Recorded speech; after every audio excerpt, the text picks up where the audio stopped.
Graça e paz, amado, corra linda do Senhor, maravilha do eterno, príncipes e princesas do Todo-Poderoso Deus. Mais um Café com Deus, com o pastor Maurício Loureiro.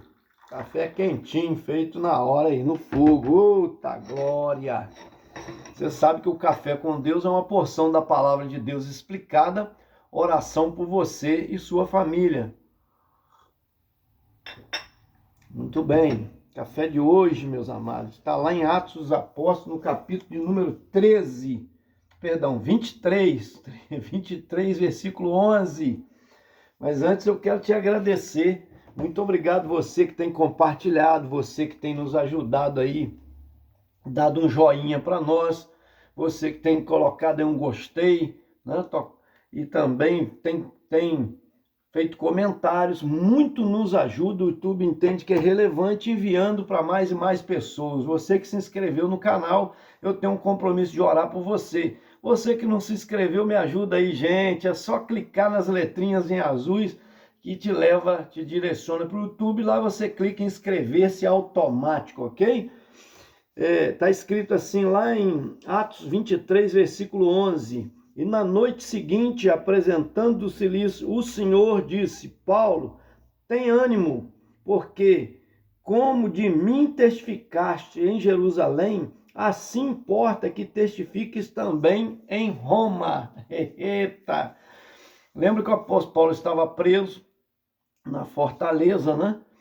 E agora resolveram soltar porque viram que ele é cidadão romano, que não poderia nem ter sido preso sem julgamento, e nem tampouco que quiseram açoitá-lo quando ele reivindica dizendo que era romano, cidadão romano. Você lembra disso? No último café nós falamos que inclusive o chefe ele diz: rapaz, eu te paguei uma fortuna para ter cidadania romana e você é? Ele falou: sou de família, sou de nascença. Então, porque ele era de Tarso, né? Lembra? Uma cidade da Itália. Então, veja bem, agora eles resolveram soltar Paulo. No outro dia, soltaram Paulo, mas levaram para que fosse ouvido pelos fariseus, pelos saduceus, pelo sinédrio. Diz aqui, no dia seguinte, versículo 30, lá do capítulo 22, no finalzinho ali.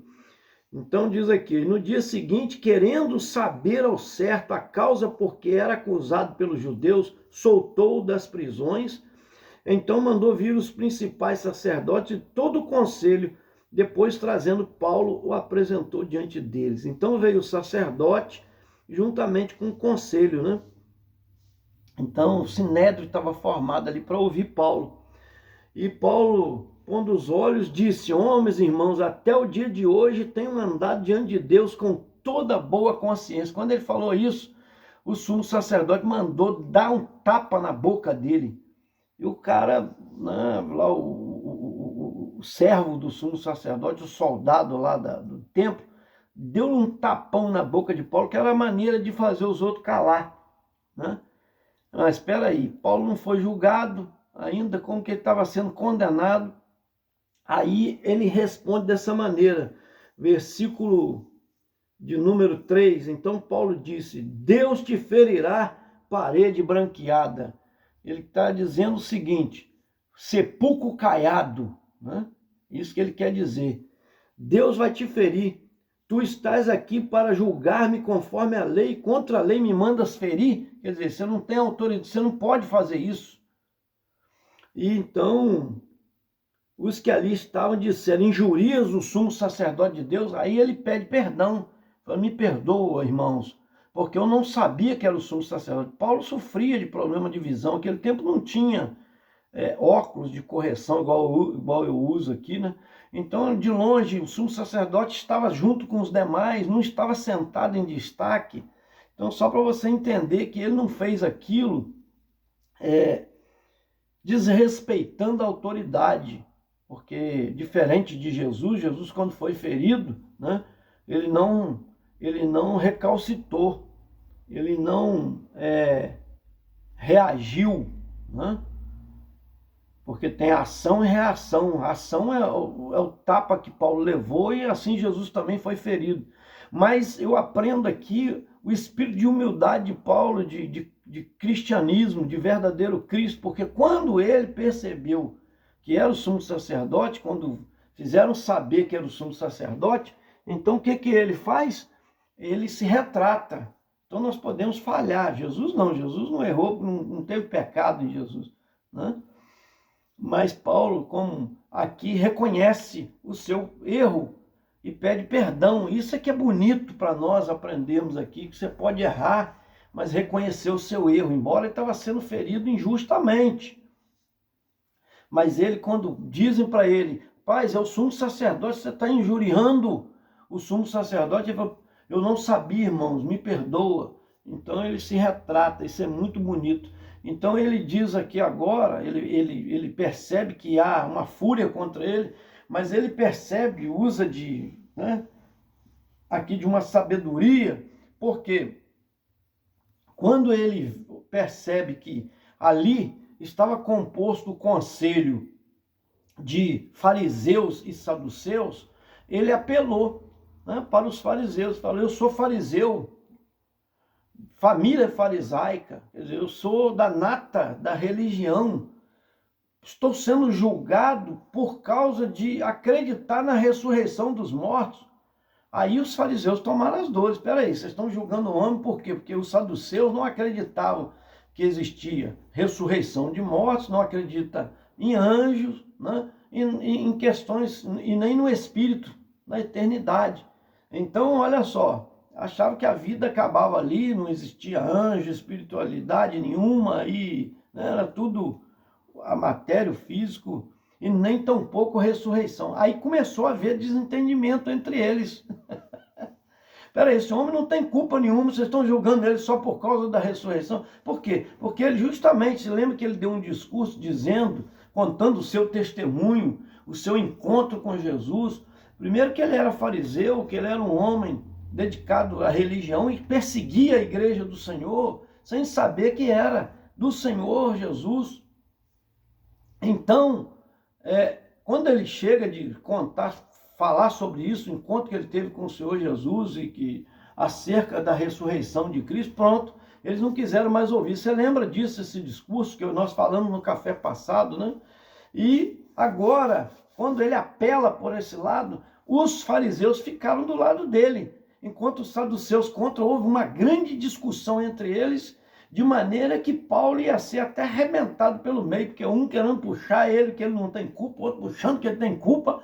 E então, lá, o chefe da guarda manda os soldados reforçadamente ir lá e arrancar, tirar ele do meio deles e levar para a fortaleza. É aonde ele, talvez solitário, sozinho, pensando de que maneira, ou seja, eles vão acabar me matando aqui em Jerusalém, às vezes perdendo as esperanças, porque o sonho dele era ir a Roma pregar.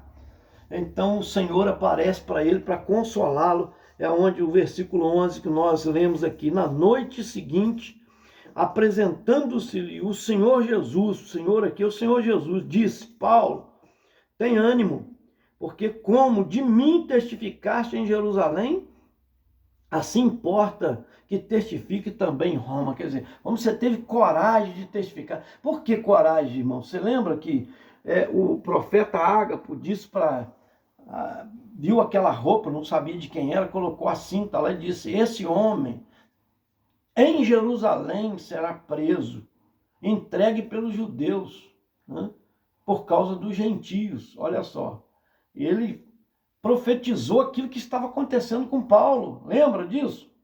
Aí agora, né, o Senhor está dizendo, você teve coragem, porque ele podia ter sido,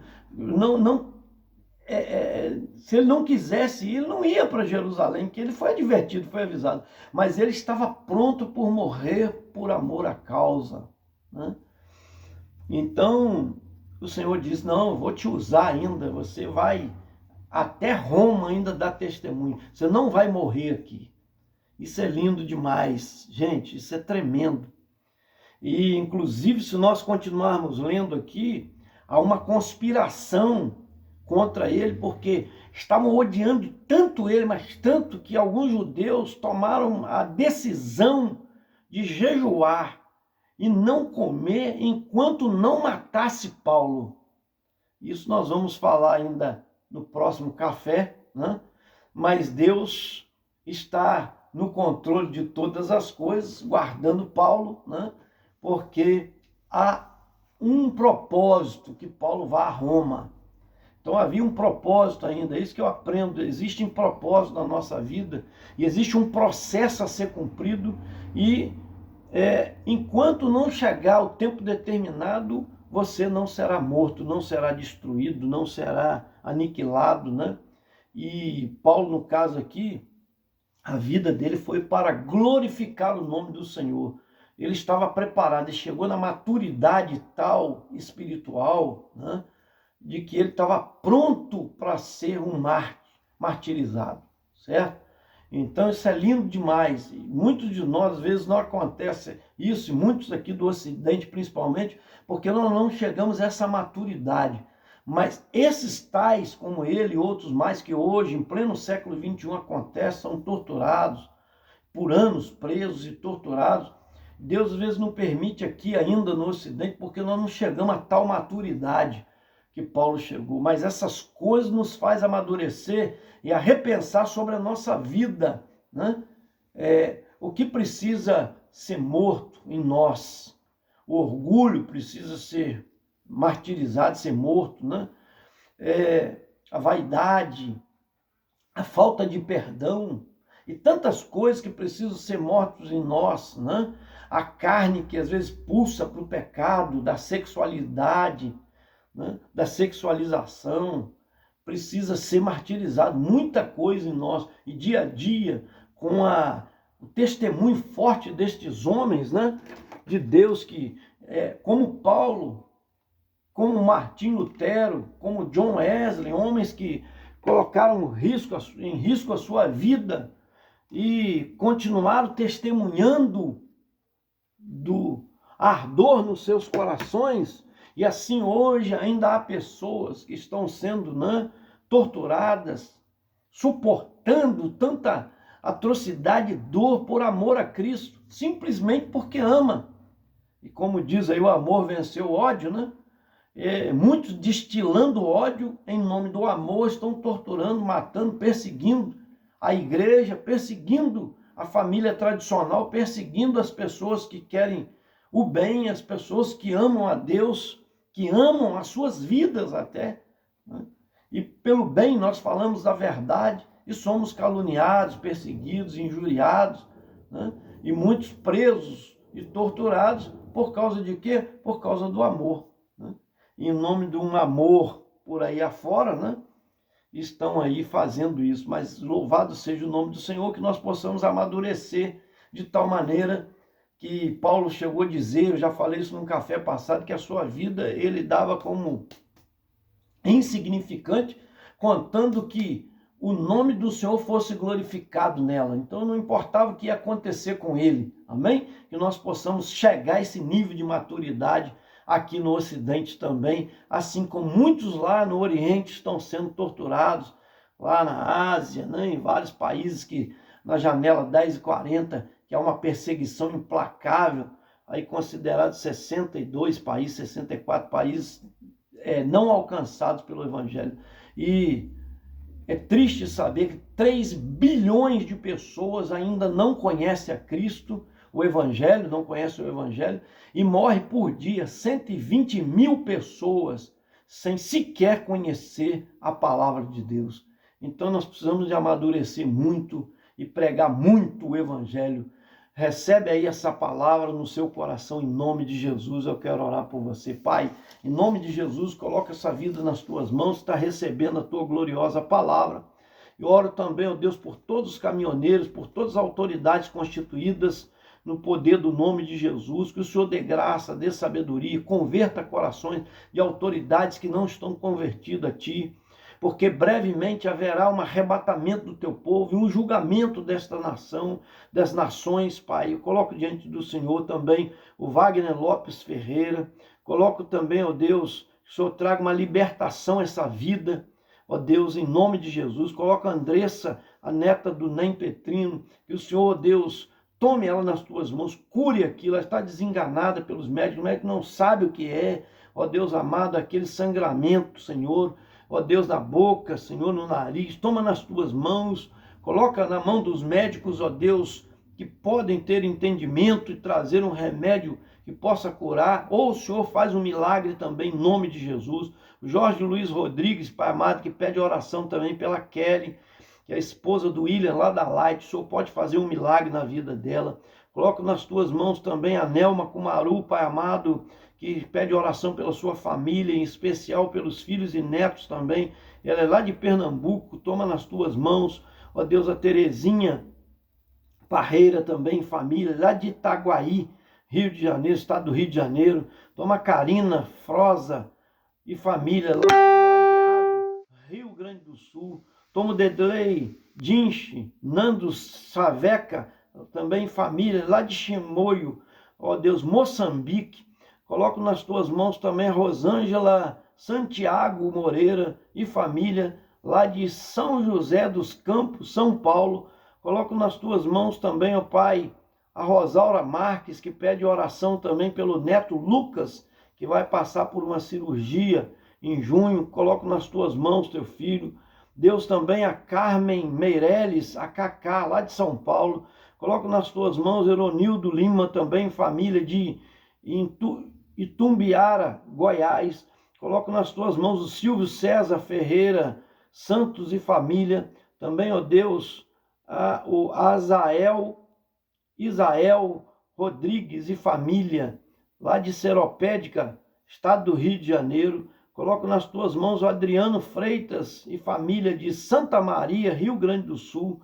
Deus, também o Amarildo de Jesus e família de São Paulo. Esse foi mais um Café com Deus. Te aguardo até o próximo. Gente, senta o dedo aí, me ajuda compartilhando.